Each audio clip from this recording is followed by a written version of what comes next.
What's going on, guys? Roma the Roamer here. I'm here with Steve French from Hustle Buddies, and he has done 3 million on Amazon over the last 12 months with his wife, correct? Correct. Yeah.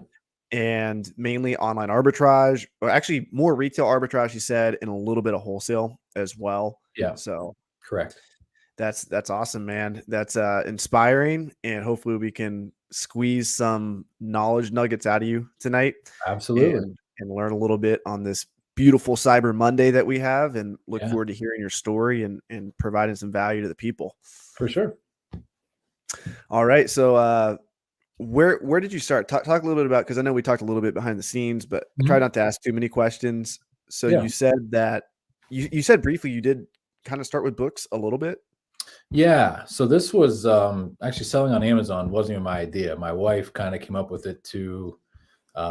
She was a speech pathologist in the schools, and she was like, man, I don't want to go back. Our kids were starting to get into school, and she wanted to be more of a stay-at-home mom kind of thing. So she got into it, and I was doing another job. I was coaching, super busy. And then COVID hit, and we had just started. So we started in March of 2020. And that is so impressive that you're able to scale up that fast. Yeah. It was, we were fortunate, I think, with the timing for sure. And because we just opened the account like late February. And then where I worked, actually, it was kind of in the travel industry. So we shut down for a while. So I had all this time. She had time. She wasn't going to school, right? So I just dove in with her and was like, wow, this is like, you can really like make some serious money here. This is pretty cool. So we did it. Yeah. Just all the time, night and day, nonstop, seeing what we could do. Just how long's this COVID thing going to last, right? And then it went a while, and we just kept going forward, and here we are. So what did you start with then? Was it? Yeah, so we started. I think, and this is what we did, and kind of the best way I think is just started like, let's just scan stuff around the house. Let's just see like extra stuff. Did you see like a Gary Vee video or something? Like, what made you? So she came across Nathan Jackson, who started Hustle Buddies, which is a Facebook group. She came across his post in a Dave Ramsey group. She is a big Dave Ramsey person. So she kind of got into him. She saw that as a way to make money. And that's how we got into it, was through Nathan. But so then we started with books. I went to a Salvation Army here, scanned some books, sold some books. I had like old college textbooks laying around. And where are you located? We're in Northeast Ohio. Okay. Kind of right in between like Cleveland and Pittsburgh, just right on the border, but in Ohio. Gotcha. Yeah. What were you using to scan the books? Do you remember? Just the Amazon seller app. Okay. And that's still what I use today. And I know people say that's, like barbaric, like I'm a caveman, right? But it's just what I know, and I like it. And, I know there's, Scoutify and all kinds of other things that give you a little more visibility. If you're going to get serious about books, Scout IQ is the best because you can download the database. And so even if you're like in a basement or something, you can just scan so fast. That's and perfect. So, yeah, you can just like literally, but I mean, it sounds like you probably had a pretty good source for books. I find most people that do either Scoutify, or you didn't even use Scoutify, the Amazon seller app. If you're able to go to a thrift store and like have fun and leave with a good attitude, you probably just have good sources of books. Whereas like, if you don't have good sources of books, it's important just to scan really, really fast. But yeah, I definitely think we're in a pretty good area for that. There's not a ton. Like I'll go to other areas and like you'll see resellers out. I don't really see them here. I mean, it's one area. Yeah. Nice. So you did a little bit of that, and then at what point did you get any like trendy products in 2020 during the quarantine? I mean, we didn't do like pools or weights or anything. We just did like, we started with some books and some simple stuff. We went to Kohl's, like, cause that's a thing too. Like, do the bras at Kohl's. That was like real big back then. So my wife did that, and I was like, you know what, let me go to Ollie's. And we actually found, it was a little like Glade plug-in kind of refill thing. And they were discontinued. I don't even know what like discontinued was. I had no idea. And so we're buying these things for like $4 and they're selling for like 24, and there's like 60 of them. Right. And then you go to the next Ollie's and there's 60 more. And so and like, I'm hooked from there. Right. This is real. Yeah. Okay. So you did that. And then, when did online arbitrage come in? It really kind of took a while because we were just doing so good with RA. Hmm. Like And you're still doing a lot of RA, we do a right? lot of RA, yeah. So we did $100,000 in sales on Amazon in our first 97 days. So, like it was almost like if it's not broke, don't fix it kind of thing. Hmm. So we started OA So is we real got it. quick for the people, like how much, I get this question all the time, how much startup capital was that? We didn't really. I tried to go back and calculate because we didn't have like a hard and fast number. It wasn't like, hey, we're going to throw $2,000 at this. It was somewhere in the like $5,000 to $7,000 range. Where we just kind of started And buying then some the rest was product. just Amazon payouts. You're just Yeah. compounding that. Yep. Nice. Yeah. We didn't take any profit out of the business until our 8th month. So we were kind of able to snowball a bunch at the beginning and, Hmm. really just roll everything back And into by more. that point, you were getting probably pretty close to like maybe not six-figure payouts, but pretty Yeah. I pretty mean, high up it's there, so we, right? we were doing daily payouts, but Okay, yeah. yeah, they were the first year, like the first 365 days, we did just under $1 million. It was like 997,000. That's so impressive. Yeah. I don't know if I've ever heard of somebody learning that fast. Amazon. Everybody takes years to get up to like seven figures. Yeah. So I have a background. I've done a lot of like vintage toy resale. Okay. So I would kind of do that on the side. I started that when I was in high school. Like I just found some of my old toys I was born in the late 80s, found a lot of like GI Joes, stuff like that, Star Wars stuff in the basement, looked it up on eBay, like, hey, this stuff's like valuable, right? So I sold it. And then I got into just buying people's collections and like piecing it out, selling stuff individually. So I'd done that for, 15 years or so. So I had a good background in toys, and it was on eBay, Facebook. So I kind of already knew some of the online sales game. So it was just learning the Amazon platform and just getting into some different products. Hmm. And so now with online arbitrage, what percent of your sales is OA? I would say it's probably about 40%. Yeah, so Okay. we're about 40% OA, 55 RA, and then about 5% wholesale. And what is your OA like focus? If you like, what categories are you focusing on? Main focus is beauty. We do a lot of makeup and toys. Those are our two Mhm. main OA focuses. And so, yeah, we were talking a little bit about this before the call, but how's Cyber Monday going for you? Fantastic. Spent just probably too much money last night, but Yeah, it's so if you do it right, so we're buying things that like I would buy anyway, right? But if I'm going to buy some Legos on Walmart, but now you're going to give me 12% cash back, like it's that's a big ridiculous. deal, right? When you spend a What couple are you million using for dollars cash in back? inventory. What's that? What are you using? What cash back? Anything. Rakuten's the big one everyone knows. I think Top Cashback's really good. They're pretty consistent. Mhm. Um, Do you just look at which one's better and then use yeah, that one? yeah, Gotcha. yeah. So I just kind of go with whatever's better. There's about 5 we'll use, but it's generally Rakuten, Top Cashback, or the other one is Hoopla Dupla. It's been really good too, and they're kind of on some of the sites that like don't have good cashback. Theirs is just Mm, better. They don't have like a lot of the 20% stuff that Rakuten or Top Cashback will, but they'll have like 5 when everybody else has like 2 on some random site. So gotcha. yeah. And so was your strategy just looking through all the items that you already purchased earlier that you know you've sold for a profit and just repurchasing those, or did Yeah. you do some sourcing as well? Yeah. So we do all manual sourcing, don't do any TA or OAX or anything like that. Not that there's anything wrong with those. It's just I'm not great at it. Like I'm not Mhm. super great with TA. So yeah, Do you we do just any storefront stocking or just manual sourcing? I will storefront stock just to see. So like, I use Seller Amp, but I'm not going to storefront stock for like an individual product. What I'll look at is like, when you're looking at a storefront on Seller Amp and it shows you the brands like in the top Mhm. middle, like, Yeah. okay, Romer has 100, Nike Hey, SKUs, don't give out my store. whatever.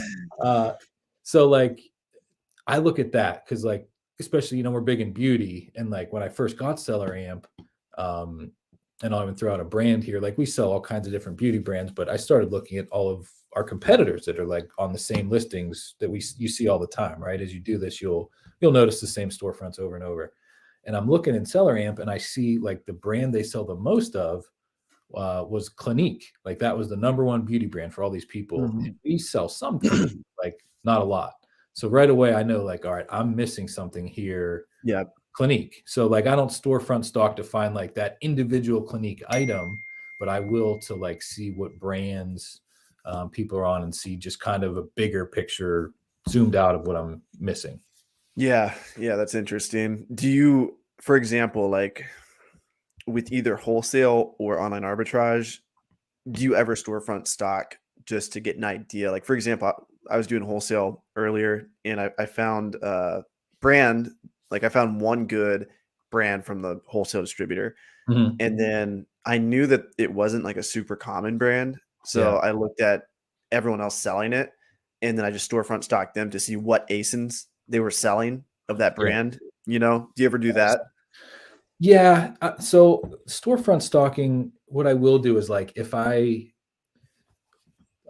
let's say it's Nike socks, right? Like there's so many sources for whatever regular black Nike socks that I struggle to find the value in like finding that. But what you're talking about, like a specific brand, yeah. So if like there's a brand that's hard to get, right? There's only maybe a couple distributors or whatever, and you know where that product's coming from, then absolutely, yeah, storefront Mhm. stock. Or like there's some RA items, specifically grocery items that we do that are Oh, yeah. store exclusives. So like literally like this item only comes from one store, right? So let's say like Trader Joe's, right? Trader Joe's is a big grocery chain. They have a lot of like Mhm. seasonal stuff.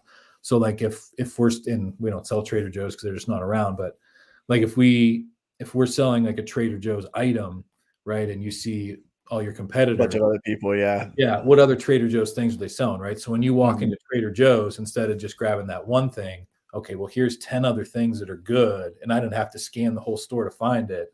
I just storefront stocked Right, yeah. competitors and I knew like, where it was coming from. So yeah, I'll do it for that. I'll do it for like Amazon to Amazon flips, storefront stock those people because I know they're getting it from Amazon. Uh, Mhm. but yeah, if I don't really know where they're getting it from, I don't storefront stock, if that makes sense. Yeah, yeah.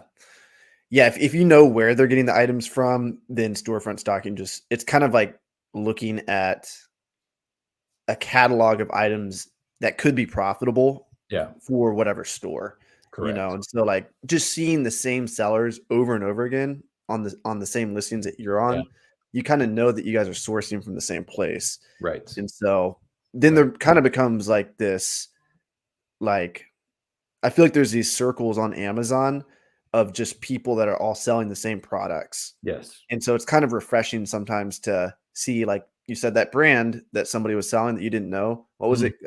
Click or Clinique. Clinique. Yeah. Clinique.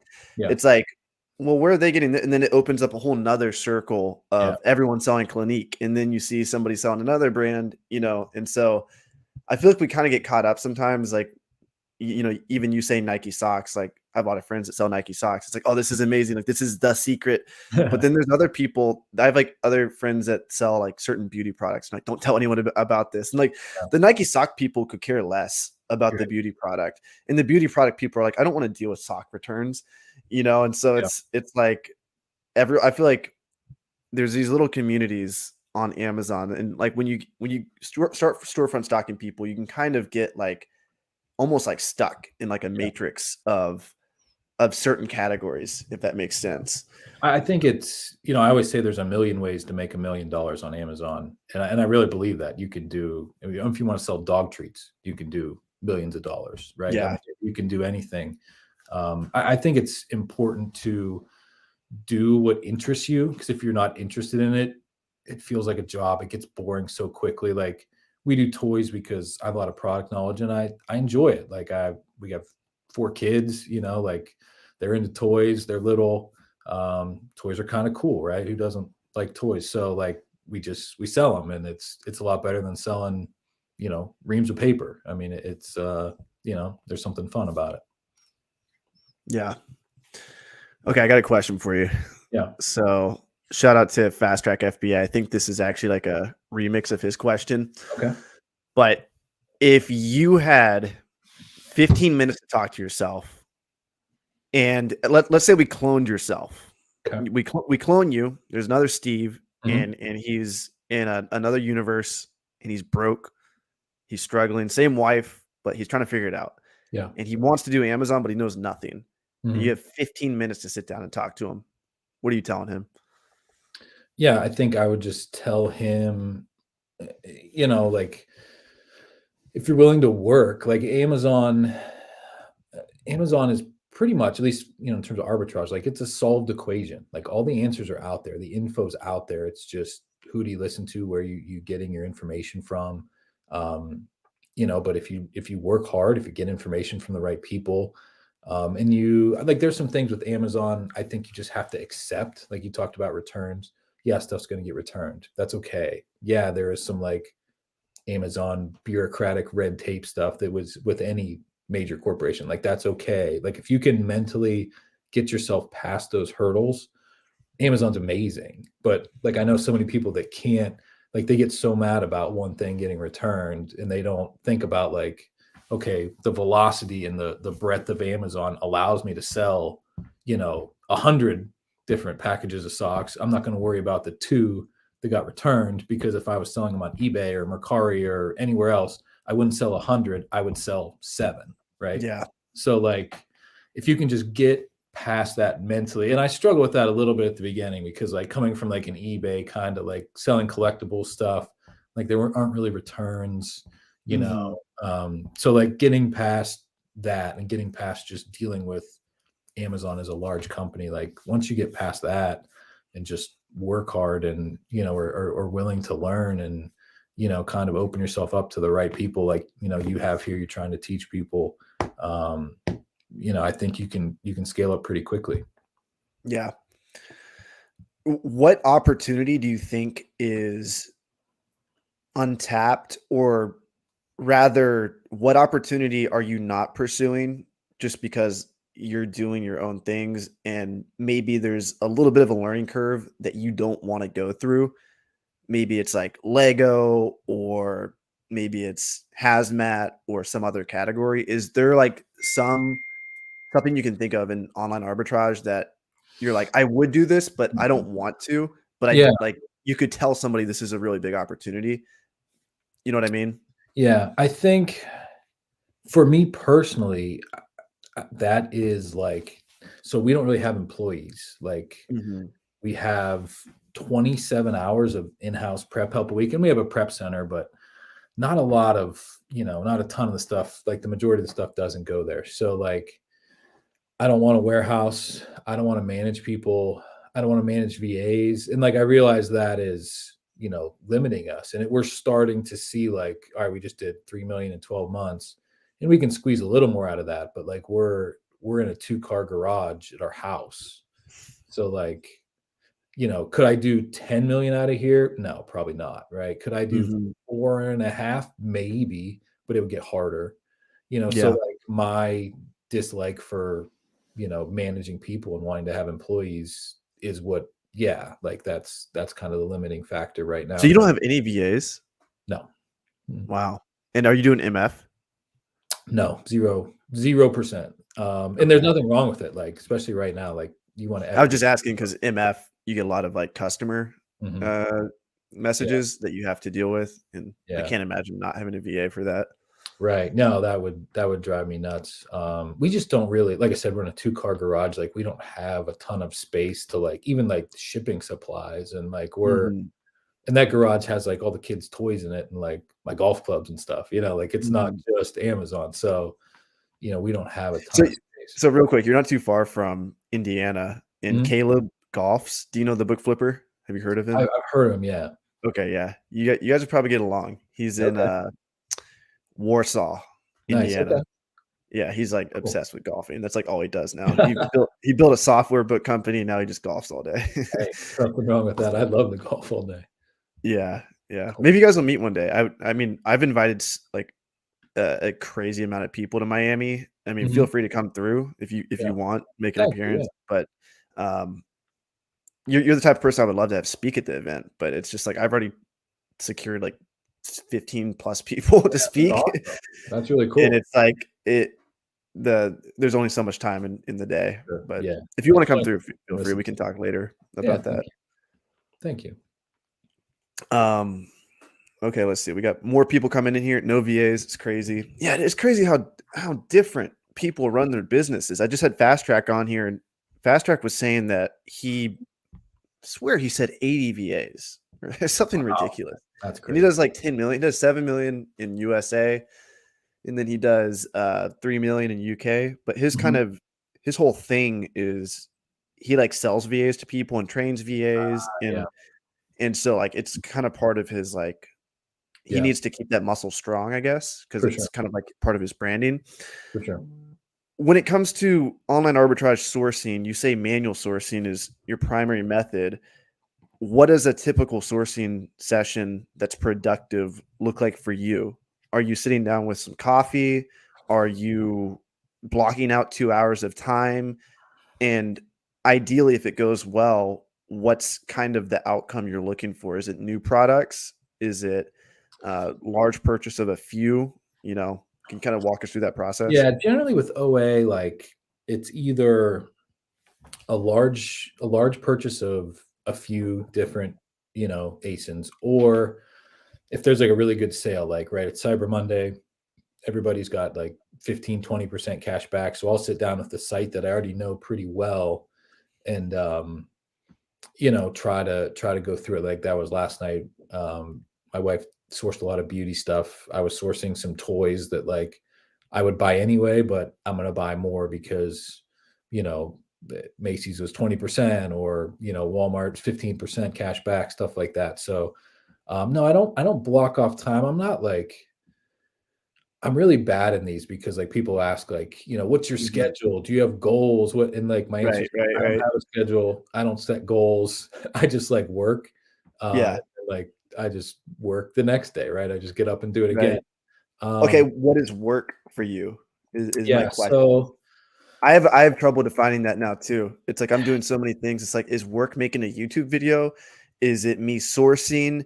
Is it me working on my software? Like I have trouble with that. So what is work for yeah, so Steve? it's kind of, you know, all-consuming, really. I mean, between, like, work and family, that's it. That's life. Like, there's Yeah, not much outside of that. and golf. Yeah, and golf. I golf, like, once a week on Thursdays. Nice. And in Ohio, that's only about 6 months out of the year, so Are you like pretty serious about it? Like, are you like really into like the technique and like fine tuning your stroke, or yeah, yeah, yeah, I mean, yeah, you and Caleb would get along then. He's like yeah, obsessed with yeah, I it. He enjoy built one it. of those indoor golfing Yeah, simulation I love one. things. Yeah. Yeah, that's a lot of fun. But yeah, I mean, I just, like today I got up, took the kids to school, babysitter. Um, I picked up some orders from Target that I had, got for pickup kind of on the way back, and then went out in the garage, packed up a shipment. Got some. We do have one of our preppers here for 5 hours today, so, like, I printed some labels for him to prep some Okay, so stuff. you do have a prepper. You're Yeah, we not have. So 100%. he works. Actually, so he works 10 hours a week, and then my mother-in-law is the other 17 hours. Nice, nice. So Put her to work. yeah, yeah, she's really good, actually. But so yeah, that's it. And, we've used some other, like, friends and just people looking for, hey, I want to work one night a week, or I want to work 10, 12 hours a week. Great. Come on in and do it. Cause that's the one thing I kind of don't do, is, like, I just don't prep. I mean, I will if I have to, but try to outsource that for sure. Yeah. So you don't prep so you can focus more on buying inventory. Yeah. Yeah. Yeah. And I'd like to, like today, like, I pack up that shipment, like, ideally that should be someone else, right? Like, that's silly for me to do, but, you know, I got to find the right person and, like, it doesn't take long. So I just kind of quickly do it and move on with my Mhm. day. but eventually, So it's gonna stop. when it comes, so you're making all the clicks to purchase Mm. your stuff. My Are wife. you? I feel like, so I've kind of like been branded as like a VA guy as well, and like I Mhm. delegate so much of my life, and I just hate clicking and like Oh, yeah. entering my address. And I know Chrome has like the autofill, but still you have to make sure Rakuten's activated. And I'll forget that. And so Yeah. I have my main VA do most of my purchasing, but I feel like if you outsource too many things, you actually sometimes allow for your business operation to get a little too fluffy, like a Mhm. little too many moving parts. Yeah. And I feel like one advantage that people have that kind of do everything themselves and still hit big numbers, like you're doing bigger numbers than me, is that you focus on the 20% of things that really bring in most of the return. And so I bring that up to ask, like, do you stay away from websites that have like order limitations of 3 or Yeah. 4? And so Yeah. you've probably filtered out a ton of websites just because it's not worth your time. Yeah, so like that, I get that question all the time. It's like, what do you do about order cancellations? And I say, I don't worry about it. Because if you're going to cancel my order, right? If you don't want to do business with me, why am I going to beat my head against the wall and spend all this time just to get everything canceled? So what I like to do is kind of go in reverse in a way. Like if I find a site that doesn't care how much you buy, right? Super reseller friendly, whatever you want to call it, like I'll put that site first and then I'll find products later, right? So like instead of, like Ulta's one that likes to ban, right? That's pretty common. So instead of like, oh, I'm just going to kind of piece in little things at Ulta and maybe my order go through, maybe it won't, and like not knowing if I'm going to get a return for my time, forget Mhm. it. I won't source Ulta. I'll go source this other site that's not, they don't care. But also, and this, it might be hard to explain, but like I want to know what the limits are. So like I also source a lot of sites that are like super limited. Like, man, I can only buy like 2 or 3 of these, and like that really is the limit. But they're clear Mhm. about it. And like those products tend to like the Not prices stay tank. super stable, right? Because Yeah. you can't hoard a bunch. You can't get a Yeah. lot of them. So like I just want to know what the limits are so I know what I'm working with, and like I'll follow them, I'll stick to them. But just be upfront about it. Don't let me place, a dozen orders and then you cancel them all Yeah. and whatever. Right. Right. We got a lot of questions rolling in, so we can blaze through some of Yeah, these real quick for everyone that is in the chat. I just started a Discord. So if you guys want to join that, learn how to sell on Amazon, network with me and other Amazon sellers, learn how to get ungated, all that, feel free to join. 100% free. And yeah. Gabriel saying, how many units do you sell each month and what's your average sales price? Tell us great your tax question. returns. I do know the average sales price. It's pretty low actually. It's about $27. Uh, Okay. so we do a decent amount of small and light, and now with small and light moving to $12 in the new year, we're going to do even more of it. Um, Nice. I did not know that, but now I do. Anything yeah, else changing with small online or just the price? just all the like fees like really going up. There was Okay. an email maybe about 10 days ago or so that was pretty interesting. But the one piece of good news was small and light going up to $12. Okay. So average sale price $27, and I had to look up, so I just pulled up the app here. Units, last 12 months, I've sold 125,000 units, so about 10,000 a month. Nice. Yeah, Somebody's asking what's the difference between OA and wholesaling, and I'll add to that.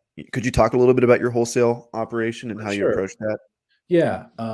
So I guess to answer the question first, OA, online arbitrage. So you're buying from online retailers, and performing arbitrage to flip the products on Amazon.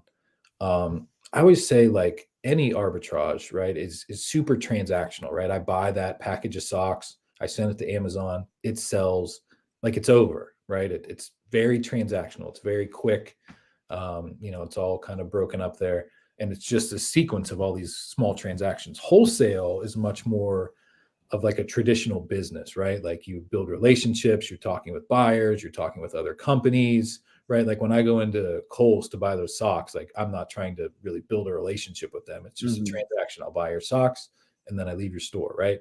So wholesale is it's like a business. Like you have to cultivate it. You have to go out. There's a lot of, social stuff with it. You go to trade shows, you talk to buyers, you're emailing them, talking to them on the phone. So I think that's the main difference. It's just more of a, there's a lot more upfront work and a lot of work to get those accounts. But once you get them, it can be really nice to, especially get a lot of quantity. Mm-hmm. How I use wholesale. So we are almost really all the wholesale is toys.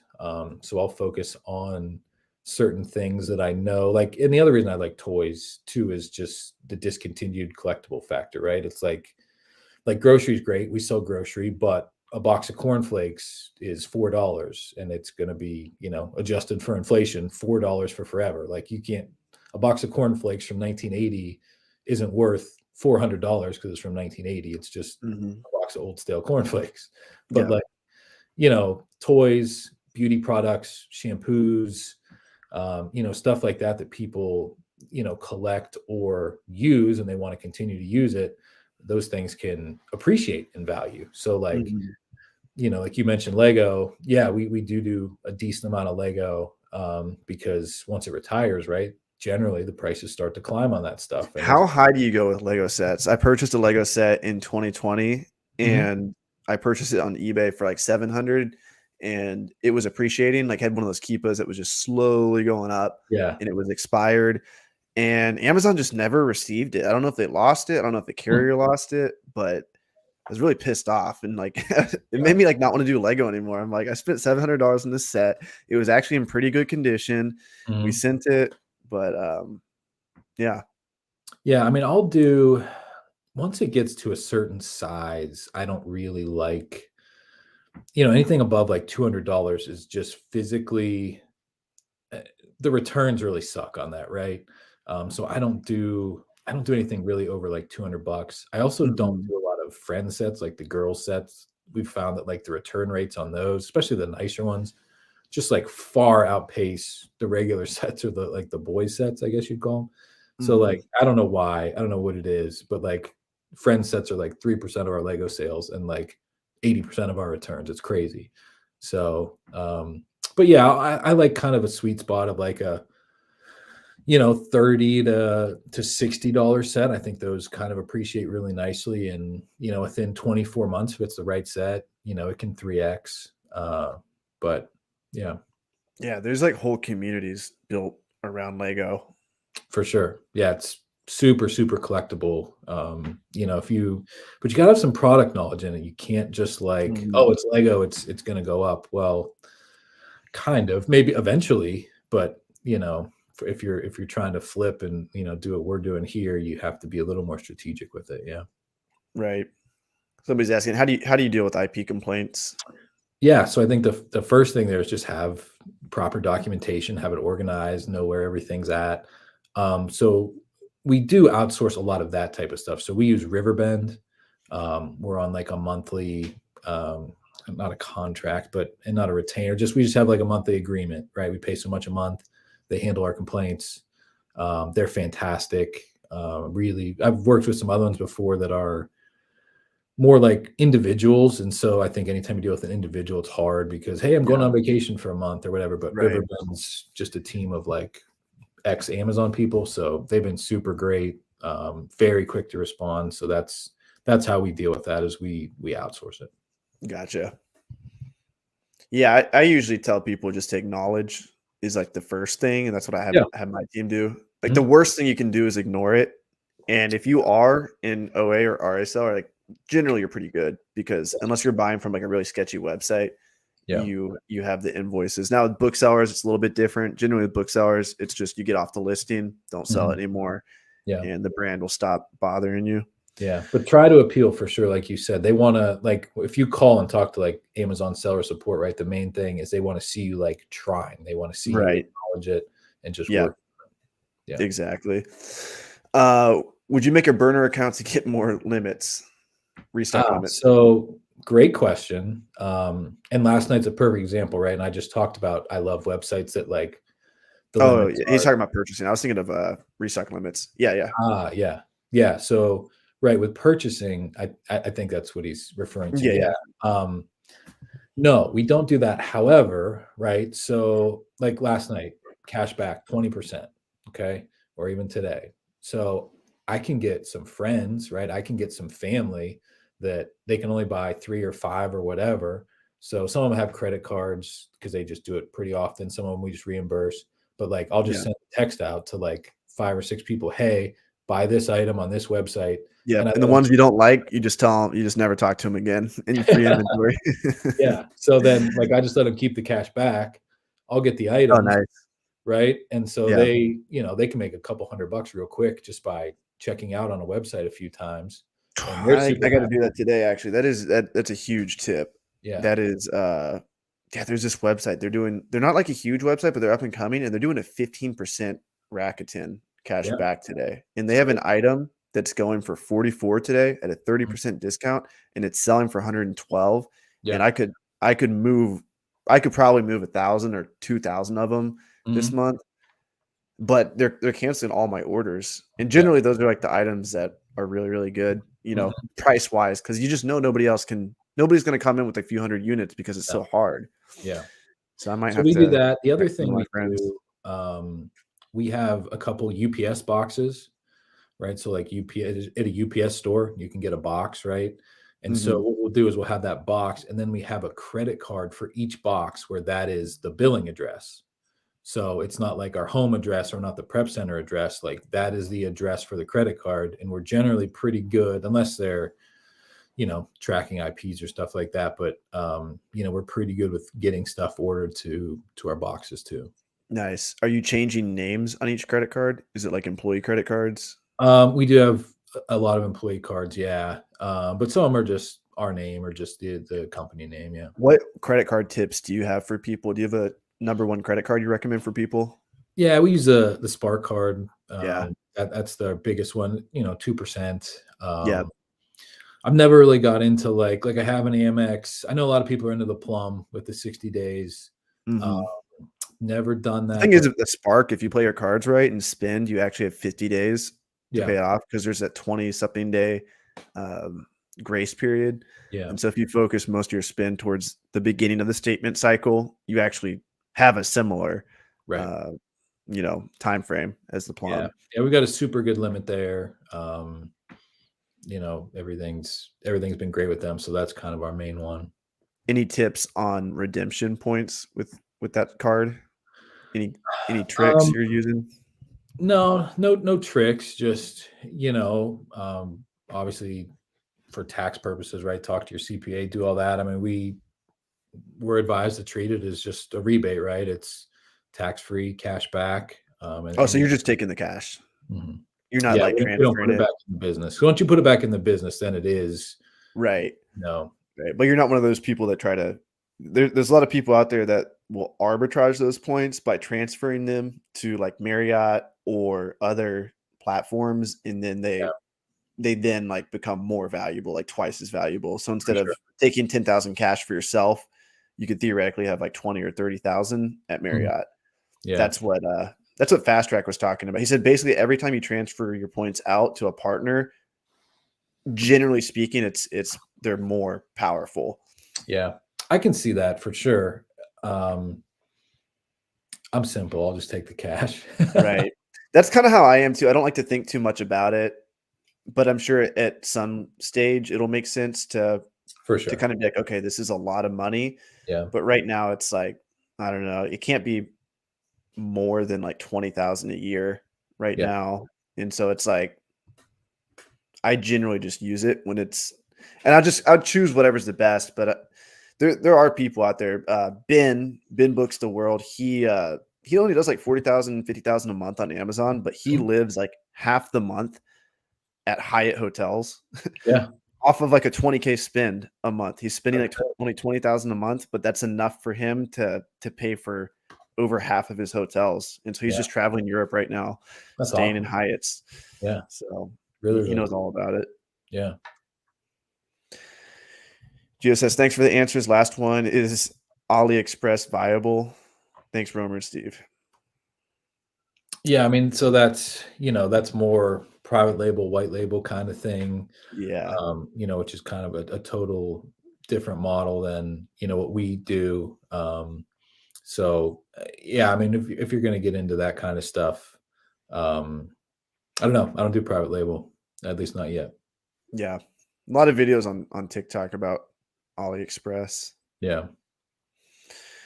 I've heard mixed things about it, but my gut kind of tells me I don't know. I think you're better off finding coupon codes at retail websites. Yeah, If you're going to go the route of like flipping items, you might as well learn how to flip like name brand items from for sure. regular retail sites. Yeah. Henry says, never even thought to look at toys for wholesale. Smart. What other categories are you looking at for wholesale? Yeah. So the next thing we've kind of branched out into with wholesale is some grocery. Grocery is interesting to me because, it's very wholesale based, right? They're out there. Like there was this item that we'd sold actually last year in the summer and then like couldn't find it, like absolutely could not find it. Kind of forgot about it. And it was just brought up here like a month or so ago, just randomly. And we started talking about it. I was like, like we need to find, like, we got to find a source for that. And like on like the 7th page of Google, I found like a random phone number. It's actually in Indiana where it's Mhm. manufactured. They don't even have a website. I called him, talked to the guy. He's like, oh, well, we're moving and blah, blah, blah. But like, once we get the new plan up and running, like, I'll give you a call.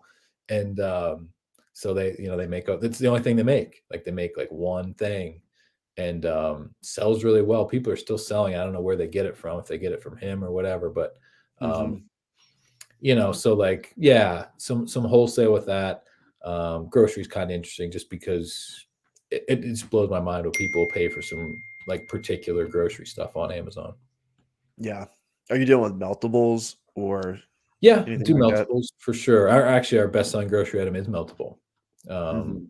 And it's not really like it'd have to really be pretty warm to melt it, but yeah, we'll do meltables. Um, we do hazmat, like we don't shy away from any of that stuff. Mhm. You said you don't have any, you're not like a goals person. Are Mhm. you, so when it comes to your business, are you thinking of just keep doing the same thing? Or are you thinking more wholesale? Are you thinking keep doing what works? What's kind Yeah, I of mean, direction? I'm kind of like a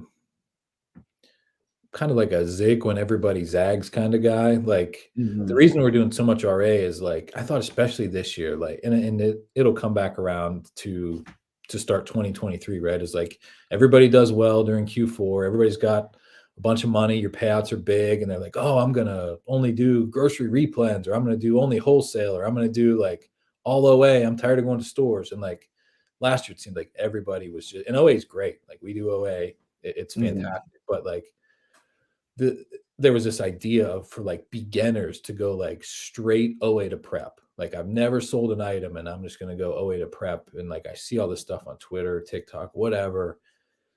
And like I go into stores and like nobody, like I said, nobody's in there. Like there's clearance Mhm. everywhere. Uh, Yeah. so like, all right, OA's cool, but like, man, I'm just like really making a lot of money doing RA. So like why, Yeah. like I try to keep an eye out to like see the future, but real like in this, I don't want this to sound like conceited, but like I'm making so much money doing what I'm doing. Like I don't know why I would stop. You Yeah. know? So I don't know. Yeah. Yeah. Makes sense. And I think once you start doing one or the other, you really start to realize the benefits of the opposite. So when you Mhm. do retail arbitrage and you're tired and Yeah. you're in the store, you're like, oh my gosh, OA is so much better.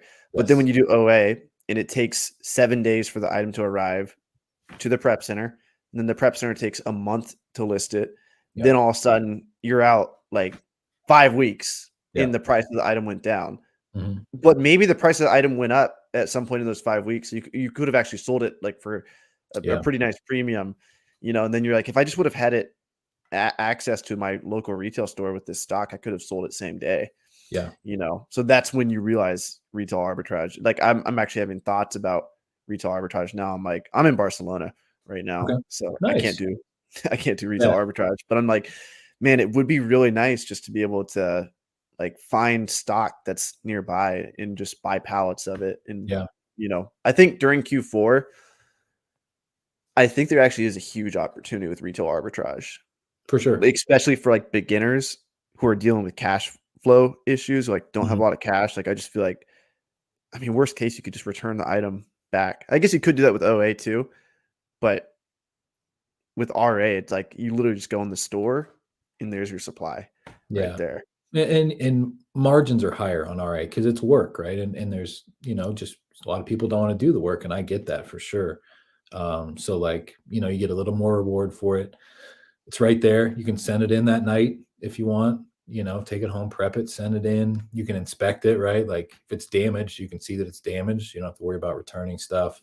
Um, so yeah, I mean it, and use what's around you. Like out here in Ohio, like there's Dollar Generals like literally like every 5 miles. Like Mhm. there's everywhere. They're like weeds on the side of the road. So like we didn't source it all at Dollar Generals. Then like a year in, I'm like, there's got to be like, let me go in. Like, what's in there? What do they have? And now, Mhm. like, we do a lot at Dollar General just because like they're everywhere. Like, use what's around you, use your resources.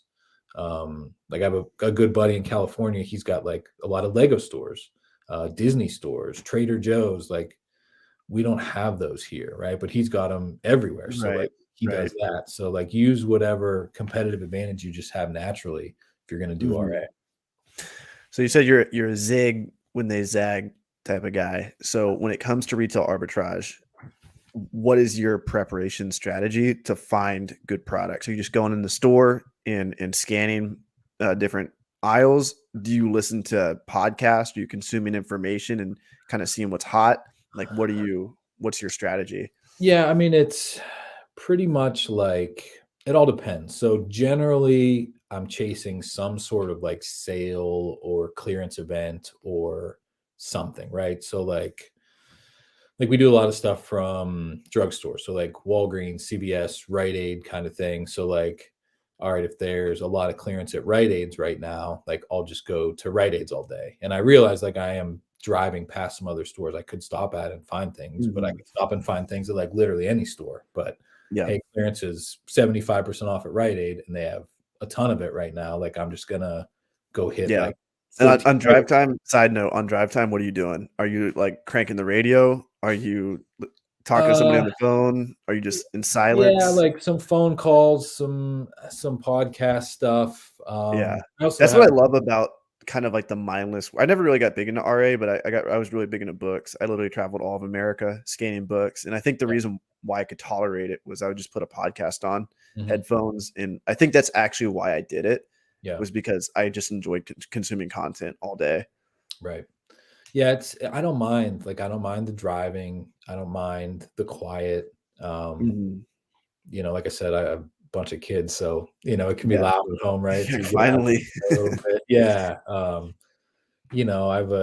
have an asphalt paving business that I run with my buddy as well. So like stuff with that I'll do on the road, make some phone calls, whatever.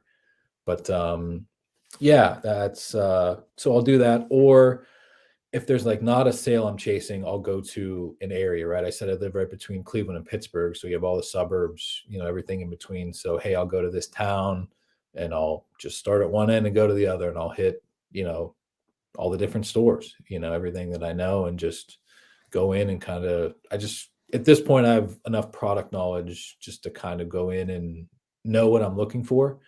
But I do try to like branch out a little bit and every time like scan at least a small section of the store that like maybe I don't go to very often and just try to like if I have some time, um, Mhm. and just try to increase my knowledge somehow. And hey, maybe there's something great that I'm just missing because there is, there's so much Yeah. out Generally, what's your spend look like in terms of you're doing 10,000 units a month? We did the math there. Mhm. earlier. Are you finding that you have sporadic moments of spend, or are Yeah. you pretty consistent on a weekly basis? How's that look? No, not consistent at all. Yeah. And once again, like not like there's people that, and this is a great thing. If this is what you need, like, hey, my spend goal is $1,000 a day. Like I source till I spend it. I might not spend anything for a couple days, and then I'll spend $12,000 in an hour. You Yeah. know, it just when the deal's right, when the sale is right. Like I'm all about, because it is, you have to be, the way to really make money is to buy cheaper, right? To squeeze every little bit out of, like we've talked a lot about cash back, but even like discounted gift cards and things like that, like every percent matters. So when all those things align with the right sale, with free shipping, with whatever, or we talked about Kohl's, like, oh, clearance is an extra 50% off today. Like, that's a big deal. That's a lot of money. It turns a lot of products that are iffy into like a solid return. So, all those little things matter. Right. And then for profitability and like checking all your numbers, what are you doing for that? So we outsourced all the accounting. They're just online. They're called Bench. Okay. So it's everything runs through them. I kind of at first just did it on our own. Like we have inventory lab. We used my buddy who's a CPA. But then once we started selling in Canada and Mexico, and then now you're dealing with exchange rates, and inventory lab doesn't account for all that and all those sales. Like I needed something. So I found Bench. I really like them. We have like our own bookkeeper we work with. You're doing that much in sales in Mexico and Canada? So yeah, the 3 million, it doesn't count Canada, Mexico, eBay, like anything. How much more is in the other Canada's countries? pretty small. Mexico's bigger? Yeah, Mexico's way bigger for us. How many pesos? Let me, you know what? Let me look. It's funny you say that. Last 12 months, Mexican pesos. It's going to be a crazy number because it's in pesos. 2.231 million pesos in the last 12 months. So yeah, I don't know what that is. And is that maybe 100,000, 200,000? Yeah, maybe like 50. 4,000 pesos is $1, I think. Or maybe I'm thinking of colones. Let me see. Actually, I don't know in Mexico. I don't know what the dollar. A peso is about 5 cents, 0.052. So 2.231. Inventory lab. Hope you're watching. $120,000. 120. Okay. Nice. Yeah. So I mean, it's it's not a ton of what we're doing, but if it's another, is there a particular category that's selling well down there, or just any rhyme or reason to what sells in Mexico? No, the reason I like it is because sometimes the things that like for whatever reason aren't selling here, like just the last couple of days, this rainbow, we saw a lot of rainbow high dolls, which are those ugly big dolls. But like none are selling in the US, like literally zero, but I've sold like 100 of this one in Mexico in the last like week. Just like random stuff. But if you're going to do that, use like, they used to call it a North American unified account. I don't know what they call it now. But we have like all the settings set up. Make sure in Seller Central, get your settings set right. So like our price will match the US price, but you account for the conversion, right? We have an account for the conversion and the fees are increased. So make sure you also select like count for the increase in fees. And then we add 10% on top of that. So it's actually our profit is better on items in terms of just a straight percentage to Canada and Mexico than it is for US. So it's fairly profitable. No, you said the fees are less down there? No, the fees are more because so if like our stuff all goes to Fort Wayne, Indiana, to a distribution center, fulfillment center. So like when they order that, right, it's coming from somewhere in the US. So the fees are greater. Gotcha. But there's a box that you select in the settings for all of that where you just choose to account for the increase in fees. Because if you don't, you'll lose money. Gotcha. But yeah, you want to account for the exchange rate and the fees. Yeah. It's funny. Amazon does a lot of stuff like that. My dad got really pissed because he was like, Amazon's a terrible company. They make you select that you want the discount at the checkout. And he was like, I shouldn't have to select it. Just give me the discount. And he's like, it's sleazy. And they do stuff like that on the seller side a lot too. Absolutely. Where it's like, we lost your inventory, but we're not going to pay you unless you ask for it. Yeah. We'll pay you, but you got to ask for it first. Yeah. And we'll pay you a percentage of however many days of the last sales. And it's a lot of times you know, you might make a buck or two, Yeah. you know, which I guess is better than nothing. But yeah, and that's kind of the mental hurdle, right? Like between returns, between some inventory shrink, like I almost kind of just like 3% of my inventory is going to go up in smoke. Like I know that going into Mhm. whatever, and Yeah. if I can Yeah. accept that, right, then you focus on the positives. But if I can't accept that mentally and I get hung up on that stuff, that's when, you know, that stuff can frustrate you. So I just try to choose just not to just accept it and move on, you know. So do you have, because you have a YouTube channel, about 25,000 subscribers, 26? No, I don't have YouTube at all. Oh, you don't? Mm-mm. No, I'm on Twitter. Who does Hustle Buddies then? So Hustle Buddies, so in Hustle Buddies, I'm a moderator. Okay. Hustle Buddies is Nathan Jackson. That's who I said kind of got started. Okay. So yeah, that's him and his wife. They were school teachers in Florida, wanted to make some extra cash, started reselling. And then you and your wife also sell. Correct. Yeah. Okay. Yeah. Yeah. So it's a little confusing in that way for sure. Uh, Yeah. but yeah, no, I'm on Twitter. Does he do numbers like you do?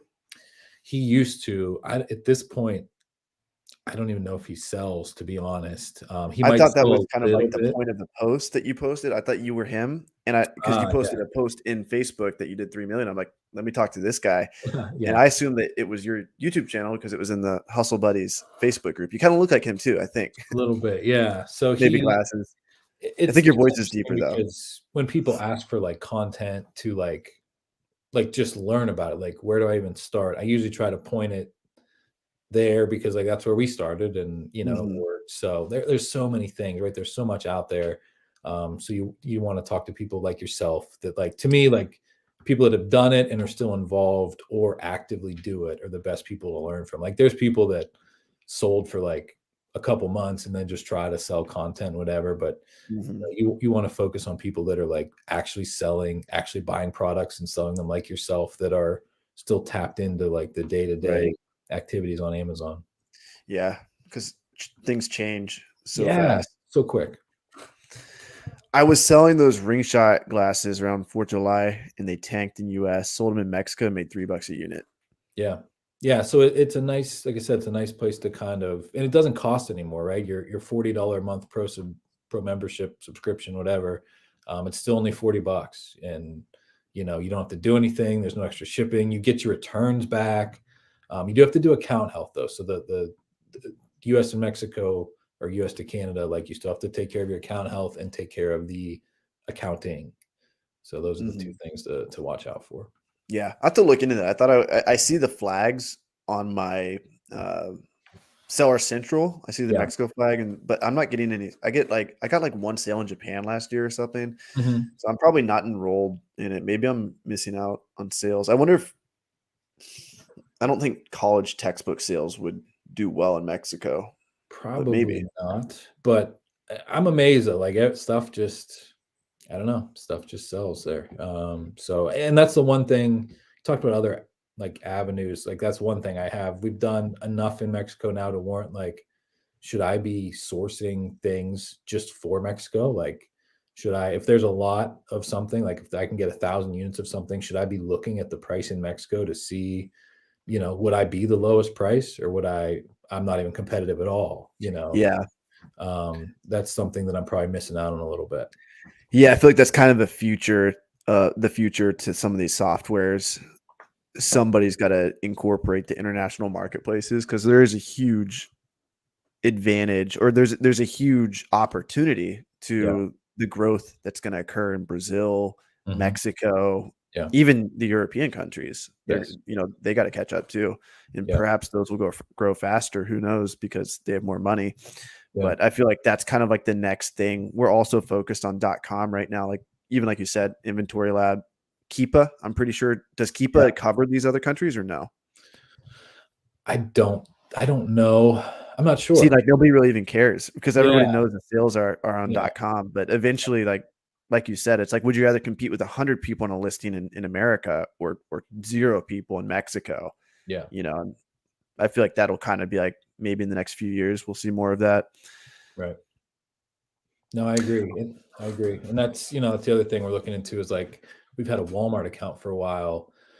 Competition there is so much less too. That's Yeah. another, there's some things that for whatever reason just don't sell on Amazon or like with a lot of the Did toys you that do the chlorine thing at all last summer? Did you sell any uh, chlorine? I was uh, selling chlorine on Walmart actually. yeah, Whenever the listing would get tanked on Amazon, I would focus on Walmart and sure. got some decent sales on there. Yeah. Yeah. Did you know about the chlorine in the pools at the time? Yes, I have a pool actually. And so Okay. like I knew how expensive it was. And And so what prevented you from doing that? just the best method to do that was FBM, and I just don't want to do it. Gotcha. So, um, yeah, like I had some friends and stuff that were driving all around, buying a bunch of chlorine, going home, shipping it. Um, it's great, yeah, but it just wasn't.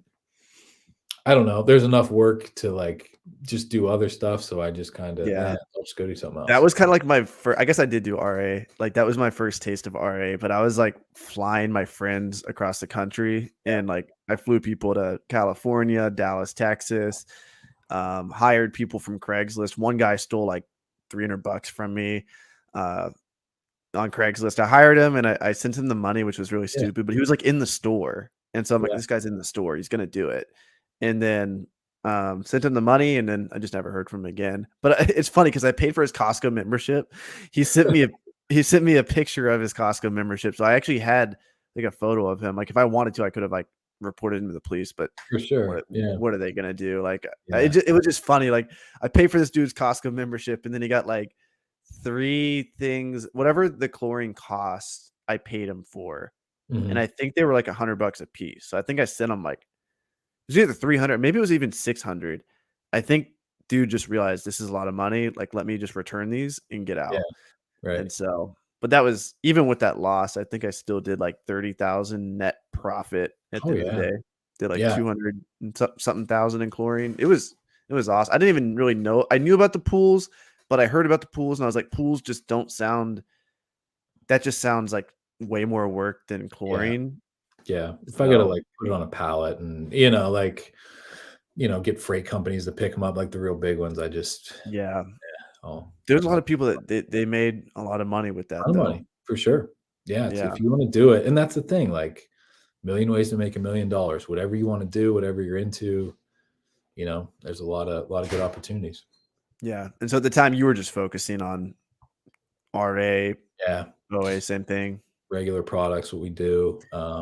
Do you ever go with the hype whenever those products come in, or do you generally just kind of ignore it? Not really. I mean, we have our core of, my wife's more into the beauty stuff than I am. She just has a lot more product knowledge, and I'm learning. But no, I mean, I've got certain toys that like, I'll kind of have a list going of things, like for this Q4, like I had a spreadsheet of like, hey, I want so many units of like all of these things, and then just when the price is right, I'll just buy them. That's a lot of the OA stuff. The RA is more like the day to day, like just stuff that sustains you. And then the OA for me is like big chunks of, hey, I want to buy 500 of this Lego set, or I want to get, 250 of this action figure, whatever it is. And, Gotcha. kind of make plays like that.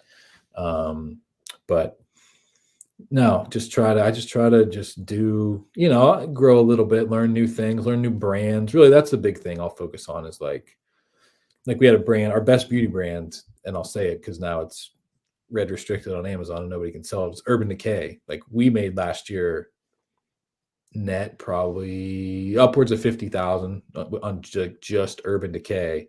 And Nice. just last week it went totally restricted. Um, so like I'll sell some on I've never Walmart. heard that term before, red restricted. I Yeah, like the that. little I know triangle. I know exactly what you're talking Yeah, about. where like you can't even request like Yeah. I it's just actually have a business. That's my book business. Let me pop this up real quick. Grind hard, well done, sir, and welcome to the freaking Well Show. That's my business, restrictedinventory.com. We sell textbooks for nice. people, and that's actually what they are. They're red restricted. People can't sell the textbooks. So Those items they do really well though. They Mm. because the price just gets so high on them Yeah. because they're red restricted. Nobody else can request. We have grandfathered accounts, and then That's awesome. yeah. But I didn't really know that happened with other category. I didn't know that. Just like, do you think it's gonna be permanent? Like Yeah, once something happens, like once it yeah, goes red restricted, is that kind of like it?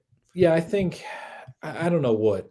I mean, I'm just kind of spitballing here. I can imagine before this, I was in the corporate world mostly Yeah. and dealt with a lot of really large companies. So something happens that's like bad PR or whatever, or like something. It just takes one thing to get to like Yeah. higher up, and it Law strikes a firm of nerve. some sort to reach Yeah, out. like, and with Yeah. Urban Decay, maybe it was like some big, counterfeit operation. Maybe there was Counterfeit. some Yeah. seller Yeah. that was selling, you know, tens of thousands of units a year of fake Urban Decay items. People get mad, right? You don't want your customers unhappy. It gets to the right executive and they show, hey, where's this happening? Why is this going on? Why are we allowing this? And next thing it's shut down on Amazon. So yeah, some stuff like that. I think you'll see it in January. You'll see companies, there'll be a few brands that don't like whatever, realized, oh my God, people were buying and reselling our stuff all Christmas and they ripped off all these people and sold it for way more than we think it should be sold for. Ripped off being their words, of course, not Mhm. ours, but and they'll shut their brand down on Amazon. So it happens every year. Yeah. All right, brother. I appreciate you coming on. They can find you at Steve French on Facebook in the Yes. Hustle Buddies community. What's Yes. the official name of that group? Hustle Buddies. So yeah, it's just if you just Hustle Buddies, we're in there, and that's a totally free group. There's like 60,000 members. It's great for beginners. Mhm. And then we run a group, my wife and I and a few others. It's called The Village on Mhm. Amazon, and that's a paid group. It's pretty cheap though, $37.50 a month. That's for people who have an account. You're already going, you're selling a little bit, but you want to scale. We got about 150 people in there, and it's a nice group of good sellers. So Yep. yeah, Awesome. And then you're on Twitter as well, you said? yeah, I am. I just had to look it up because I don't even know. It's at the village _AMZ on Twitter, Okay. and I'll post. I usually kind of try to tweet a couple times a day. Keep it Oh, active. nice. Nice. Yeah, Yeah, that's pretty yeah, active. yeah. Try to. So that's my wife does Instagram stuff. I'm on Twitter. So yeah. All right, guys. Well, if you guys look in the comments, tonight is the last night to get mastermind access for $100 off. So I have a mastermind where we meet once a week, talk about sourcing techniques on Amazon, help you build your Amazon business to 6 figures as quickly as possible.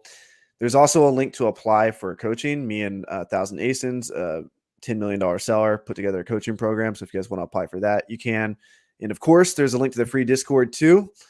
Go check out Steve on Facebook. Go check out his free and paid group. And have a good night, guys. If you guys like this content, go ahead and hit that like button for the YouTube algorithm. Purple Smurf, I see you there. Appreciate you guys. Have a good night. Thanks, Steve. Thanks, Romer. Appreciate it.